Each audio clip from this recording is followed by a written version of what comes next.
The following program deals with controversial subjects. The theories expressed are not the only possible interpretation. The viewer is invited to make a judgment based on all available information. Tonight on Sightings, is the planet Earth on a countdown to doomsday? The loss of life will be staggering. We uncover the startling evidence. Then, a Russian fighter pilot who survived a frightening close encounter with a UFO. And our psychic makes contact with a sinister ghost molester. It is still attracted to the younger girls.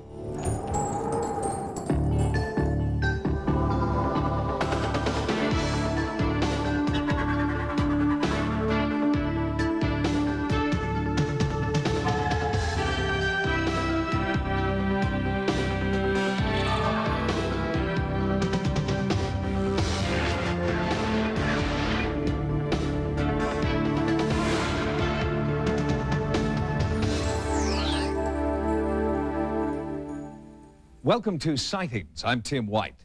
Since our last report on predictions and prophecies, the response from our viewers has been overwhelming. There appears to be an inexhaustible fascination with the future. Well, now, with the approach of not only a new century, but a new millennium, the number of people making long-range predictions is growing. Some of these modern-day prophets are obviously more reputable than others. But might one of them be the new Nostradamus? In the 15th century, Michel Nostradamus believed he saw the future. Interpreters of his work say he predicted major 20th century events, such as the rise of Nazi Germany, the atomic bomb, and great natural disasters. But are there prophets among us now who have the ability to see the distant future, as well as events that are only weeks and months away? We are going to lose a lot of lives. We're going to lose them through earthquakes, from volcanoes, from disease. Civilization is going to collapse, and we are going to see earth changes in the very near future. Like our ancestors said, the world will capsize and you will be destroyed.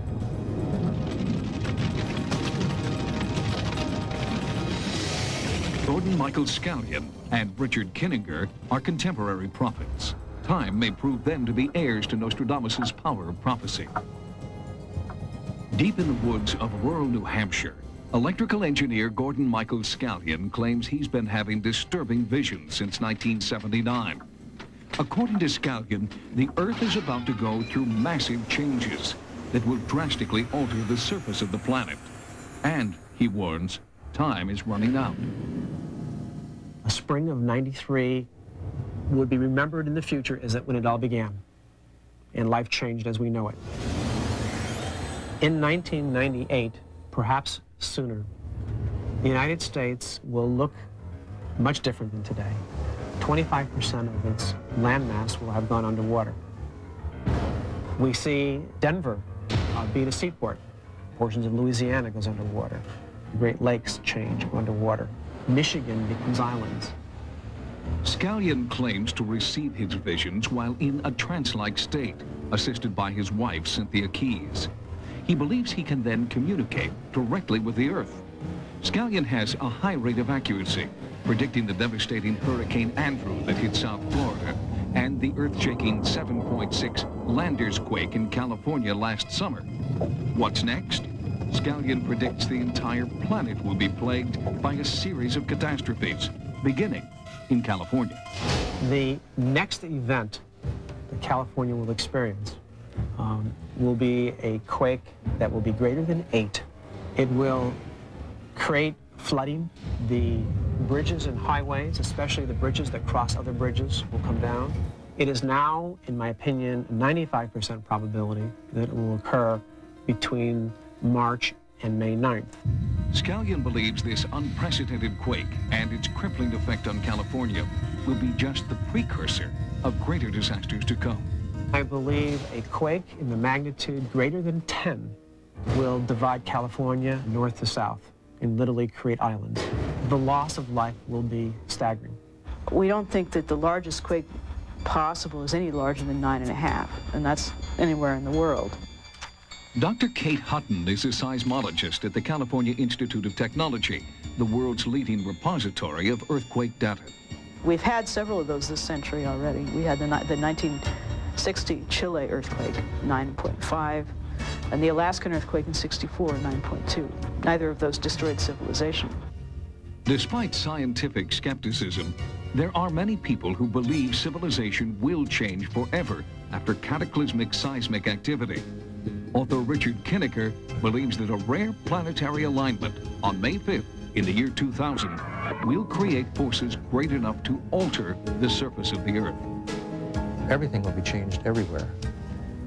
But that doesn't mean that all species will be wiped out or mankind will be wiped out. It just will be brought back again to basics. And probably many parts of the world will experience a Stone Age for maybe a generation or two. In 1973, Kinnicker founded the community of Stell, Illinois, where he gathered like-minded individuals who would prepare for the coming Earth changes in an apocalyptic future. The idea is really to be as self-sufficient as we can, because there will be times where the grids will be down and we won't be able to access power from the grid. Stell is trying to survive by the use of common sense, logic, and forethought. Although Kinnicker is no longer associated with Stell, he has formed a new community in Texas. It's called Adelphi and is home to more than 100 people who help in the construction and maintenance of the town. There are also plans to start a third community, named Philadelphia, on an island in the Pacific Ocean. There, his followers believe they can start a new cradle of civilization, if they can survive. The survival is best guaranteed by getting off the surface of the Earth for 3 days or so, by using the lighter-than-air craft of special design. There are many people in Stell and Adelphi who are planning to contribute towards the construction of such aircraft in order to get off the surface. Is there a scientific basis for any of these catastrophe prophecies? We're looking at what has been happening over the last 5 million years, and it would be very surprising for us to have it change suddenly now. I guess things do change over the history of the Earth, but I don't think it changes that suddenly. Dr. Hutton and most other Earth scientists believe in what is known as uniformitarian geology. That's the geology most of us were taught in school that suggests Earth changes occur gradually over millions of years. Author and archaeologist David Childress is an adherent of what is known as cataclysmic geology. Earth changes and geological change can happen very rapidly and suddenly. Mountain ranges and other Earth changes happen not over millions of years, but over in period of days or hours. The evidence for ancient catastrophes and cataclysms is overwhelming to us.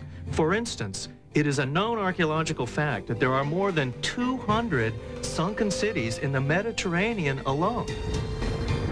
Although conventional science discounts these prophecies, it is hard to ignore the accuracy of Gordon Michael Scallion or the sincerity of those who have formed communities based on the beliefs of Richard Kinnicker. Do they know something we have yet to find out? And should we pay attention to these prophecies? Perhaps the answer lies in ancient Zuni wisdom. The ancestors said, if you don't love each other and behave in a good manner, it may rain hot water. The stars may fall, towns will be destroyed, and the end will be near. Joining us now is clinical psychologist Dr. Terence Sandbeck, who specializes in the relationship between psychology and the paranormal. Dr. Sandbeck, if there's a prediction of doom or disaster, is there any evidence that people change their lifestyles, change their behavior because of it? Well, I think for the most part, probably most people don't change their lifestyle. But there are always the few who take it seriously and have to make some drastic change in what they do because someone has made some wild prediction. Why is it that people seem to be drawn to prophecies of doom and gloom more so than the upbeat and positive stories? It just seems to be the fact that that's what draws people's attention. Maybe it's the same reason we will follow a fire engine to a fire rather than a limousine to a wedding. We're coming up on the year 2000. Do you expect there to be an increasing number of prophecies? Of course. Probably more than we had in the year 200 and more than we had in the year 20. There'll be lots of prophecies. They'll have no more validity. They'll have no more realism than any prophecies given at any other time. Dr. Sandbeck, thank you very much for being with us. My pleasure. And we will be back with more sightings in just a moment. When we return, a Russian Top Gun fighter pilot who survived a frightening close encounter with a UFO tells his story in a Sightings exclusive. Coming up next. For years, ufologists have been collecting reports from pilots in the military who claim to have had contact with UFOs. Unfortunately, these reports remain unconfirmed because the pilots are reluctant to come forward. But now, one former military pilot is talking. In Russia, Maxim Cherbakov was so convinced he'd been fired on by an alien spacecraft, he went to court to prove it. 2 years ago, a pilot in Russia came forward and told of a frightening UFO encounter. Risking ridicule, Maxim Cherbakov was determined to tell what he maintains is the true story of his bizarre experience. At 19, Cherbakov was one of the rising stars in the Soviet Military Flight Academy and became the Russian equivalent of a Top Gun. His flying record was impeccable until August 1991. Then, on 2 separate occasions, he had strange mechanical malfunctions in his jet aircraft. On one occasion, he was forced to eject. An investigation of that incident concluded that Cherbakov had acted calmly and rationally. But 12 days later, a third incident would change Cherbakov's life forever. 20th August, second shift. I made 2 flights with my commander, and third flight I made on my own. I gained an altitude of 3,900 meters. Then suddenly, I saw a ball in front of me, about 20 degrees to the right. He watched the object for several seconds. Then, as it came toward him, Cherbakov tried to radio the base. The light from the UFO was blinding. A sense of unexplainable fear came over me. On the back of my head, I began experiencing warmth. I felt as if someone was present and watching me. My movements were under control, controlled by someone other than me. Cherbakov claims the reddish-yellow object started maneuvering around the aircraft. For several minutes, it kept up with the jet's airspeed and mimicked its movements. During that time, Cherbakov was unable to communicate with his base commander. The radio emitted only a squealing sound. Pilot Cherbakov's description of the UFO moving relative to his own airplane is really quite common. Dr. Richard Haynes has documented over 3,000 pilot sightings of UFOs. I have thousands and thousands of cases of pilots in daylight encounters with structured objects, in the sense of having 3-dimensional mass, in the sense of having aerodynamic kinds of flight behavior relative to the aircraft. And so what he describes here fits in very nicely to what I have from hundreds of other pilots around the world. Suddenly, in rapid-fire succession, the generator in Cherbakov's jet failed. The instruments indicated a fire on board, and the cockpit filled with smoke. The base commander ordered Cherbakov to eject. I began arguing with the commander because the plane was still above the residential area. My altitude began to drop rapidly. I had to pull the plane out of a nosedive. At the altitude of 1,000 meters, I finally cleared the residential area and I ejected. 4 seconds later, the plane exploded. Cherbakov landed safely in a field and was rescued an hour later by a military helicopter. While officials combed the wreckage of the jet, Cherbakov was examined at a military hospital. An intensive 3-day interrogation followed. The interrogation was conducted with a sense of total distrust toward me. Right from the start, they told me that the first, the second, and now the third incident is all your own doing. Cherbakov was also interrogated by the KGB, who did not believe his story and charged him with insubordination and sabotage under the International Terrorism Act. Cherbakov claims the KGB threatened that if he did not tell the truth, he would be brought to trial, found guilty of terrorism, and shot by a firing squad. Vladimir Azhaja heads the Russian Center for the Study of UFOs, housed in the Ministry of the Interior in Moscow. Dr. Azhaja is considered one of the world's foremost experts on UFO phenomena and has studied Cherbakov's case. We concluded that Maxime has a normal, healthy psyche and is not inclined to fantasies. Retired Major General Albert Stubblebine is a former commanding general of U.S. Army intelligence. He witnessed and documented a hypnosis session conducted with Cherbakov by an American psychiatrist. As she was taking him into the trance, he changed from this terrorized, fear-ridden kid into a pilot, sitting in the cockpit, sitting in the seat, sitting with the controls, relating what was going on. There was a change in the individual. Anybody can fabricate. The question is, was he fabricating? And he struck me as a person who, in that situation, was not fabricating. Whatever it was that he was saying, he truly believed had happened to him. Maxime really believed he had not done anything wrong, in fact, had done the right thing, and desperately wanted this sorted out. Although affidavits to that effect were presented at his court-martial hearing, the court still blamed Cherbakov for the destruction of his aircraft. But the military prosecutor admits that some of the evidence of Cherbakov's innocence was very convincing. From the beginning, I had doubts about the truthfulness of Cherbakov's statement. But after questioning his mother, his comrades, and his superiors, I became convinced that Cherbakov had an encounter with a UFO. In January 1992, the case against Maxime Cherbakov was dropped. But despite this vindication, he was not welcomed back into the military. There is no training for pilots to deal with such encounters. The older pilots told me that a lot of encounters happen, but they don't speak about them. I feel that I'm missing something from my soul that I want very much.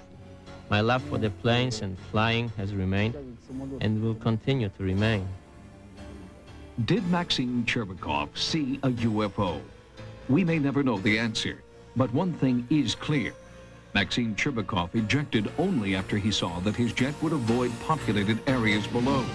There is now a movement underway in Russia to award Cherbakov with a medal for heroism. According to UFO researcher Richard Haynes, up to 15% of all pilots, both military and commercial, have reported some kind of contact with a UFO. Haynes believes the actual number could be quite a bit higher, since countless pilots are understandably reluctant to come forward. When we return, It is still attracted to the younger girls. our psychic takes on the sinister ghost molester. Be gone now! On a recent edition of Sightings, we sent our investigative team to Maryland to help a family plagued by what they believed was a ghost. Although no apparition showed itself to our team, the family continues to be concerned about what they call the beast. So paranormal investigator Peter James has agreed to work with the family on a psychic level.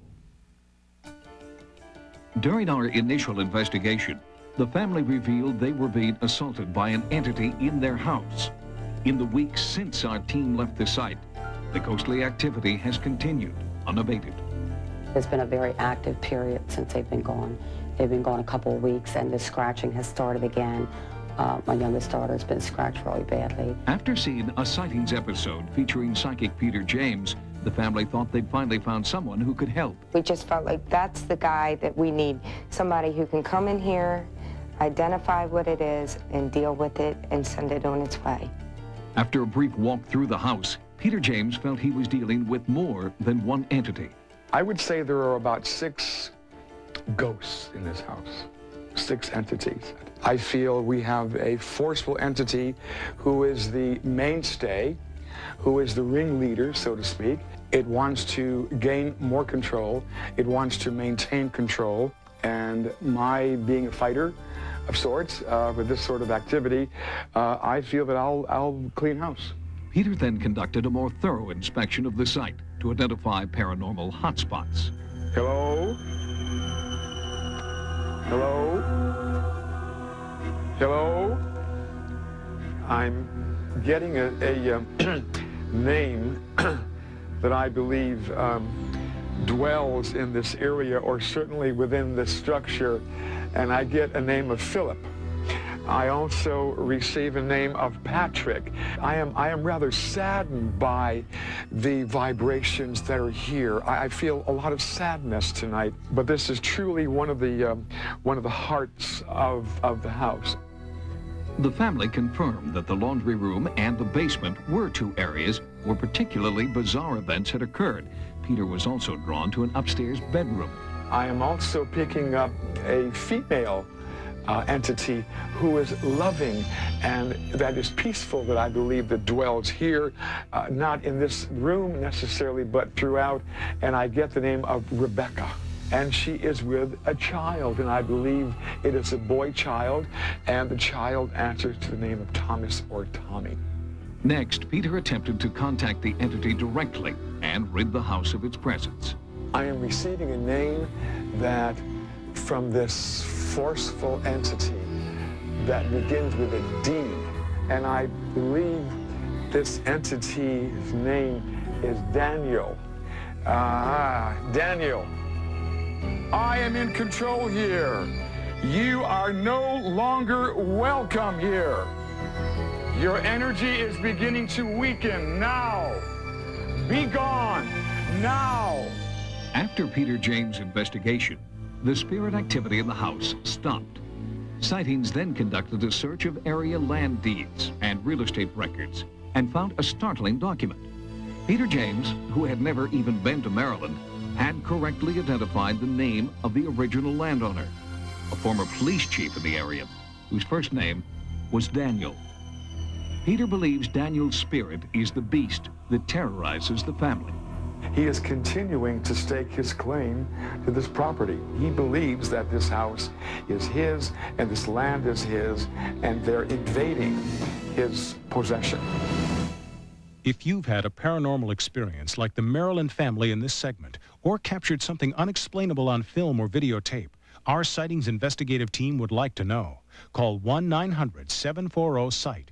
Each call 75 cents a minute. Average call lasts 2 minutes, and you must be 18 years or older. Join us next time for new investigations into the unexplained. For Sightings, I'm Tim White.